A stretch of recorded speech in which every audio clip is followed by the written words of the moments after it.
estudo onde a gente faz um trabalho de mineração de dados em duas etapas.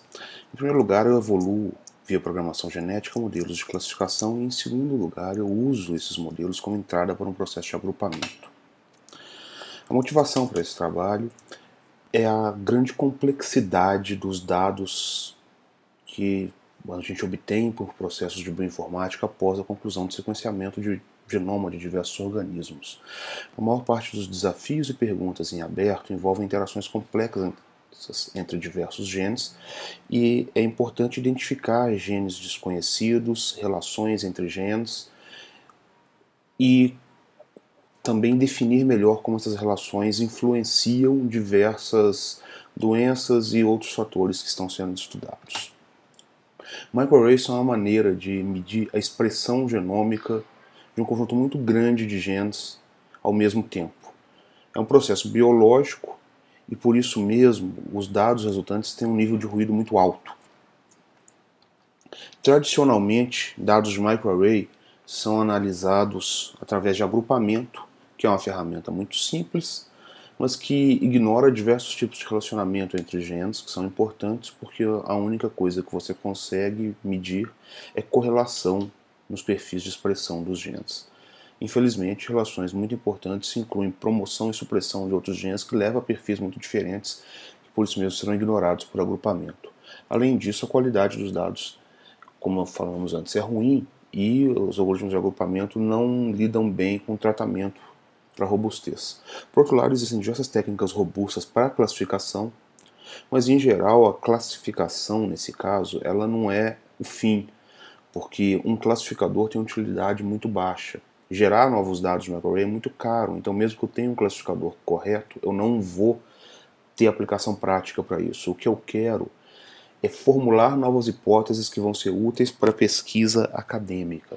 Eu quero sugerir quais genes são relacionados a uma condição, eu quero inferir relações entre genes, e eu quero poder inferir a função de genes cuja função atualmente é desconhecida. Como é que a gente faz isso? O OpenBioMind é um projeto de software livre, acessível nesse URL, que tem um framework para análise de dados em 4 etapas. Primeiro, a gente vai processar e enriquecer nossos dados. Em segundo lugar, nós vamos usar programação genética para aprender classificadores para esses dados.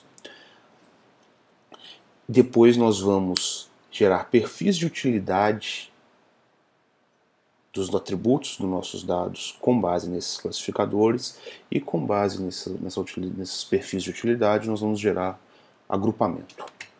Então vamos lá.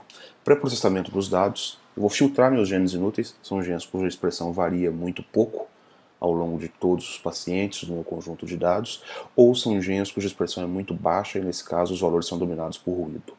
Depois eu vou normalizar todos os meus genes para que eles tenham média 0 e variância 1 ao longo do meu dataset.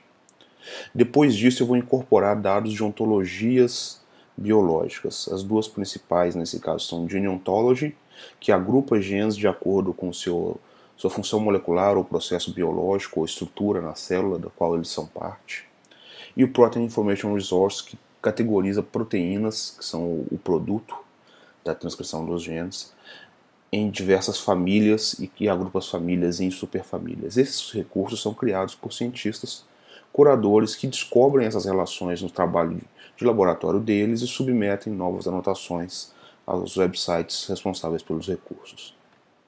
Então, aqui num exemplo, a gente tem um conjunto de dados de câncer de próstata, onde eu tinha 136 indivíduos, dos quais 77 têm câncer, 59 são controle, e 12.600 valores de expressão para cada indivíduo.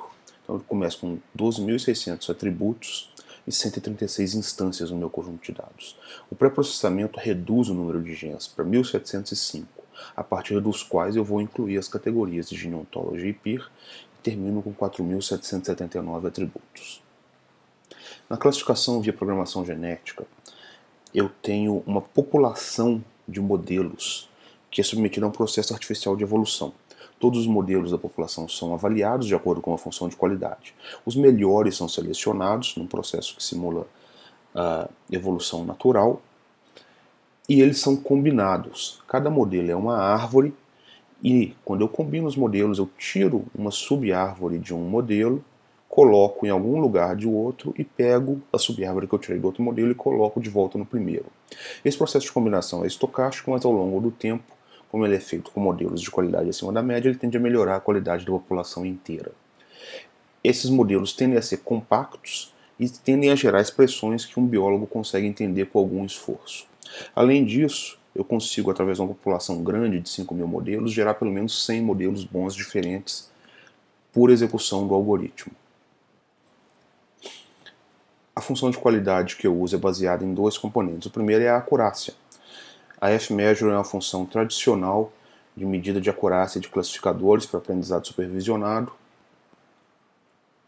E além dela, eu tenho aqui uma cláusula de penalidade, onde n é o número de nodos do meu modelo, de modo que eu vou reduzir a qualidade de modelos maiores.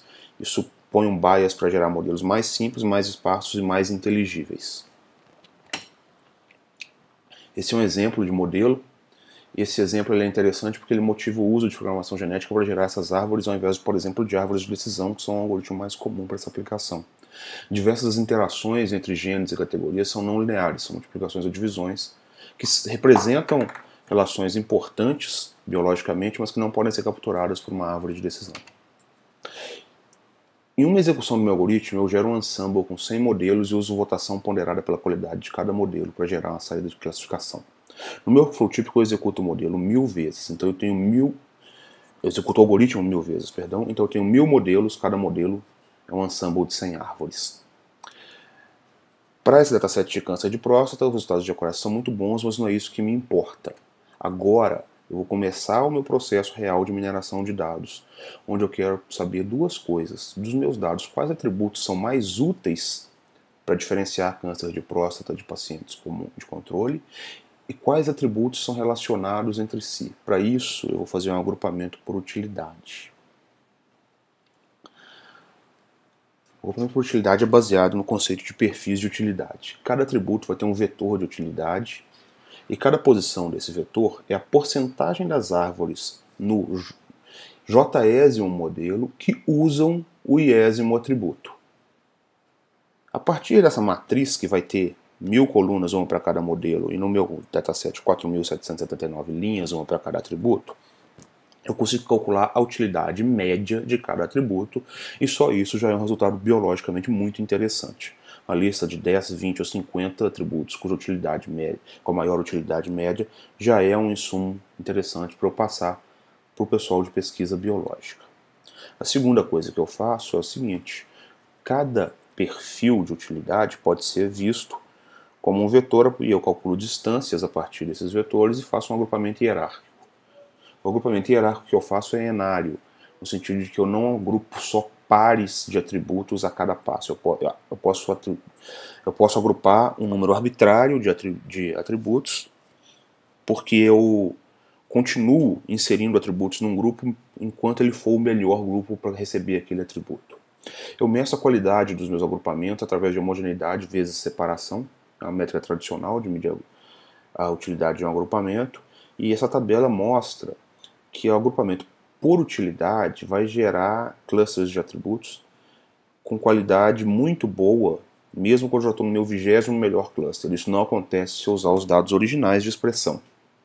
Outra coisa interessante é que nós fizemos uma análise biológica dos 5 melhores agrupamentos e 70% dos genes que estavam incluídos naqueles grupos já tinham uma relação conhecida por literatura com câncer de próstata, o que sugere que esse agrupamento realmente está capturando aqueles atributos que estão relacionados ao problema.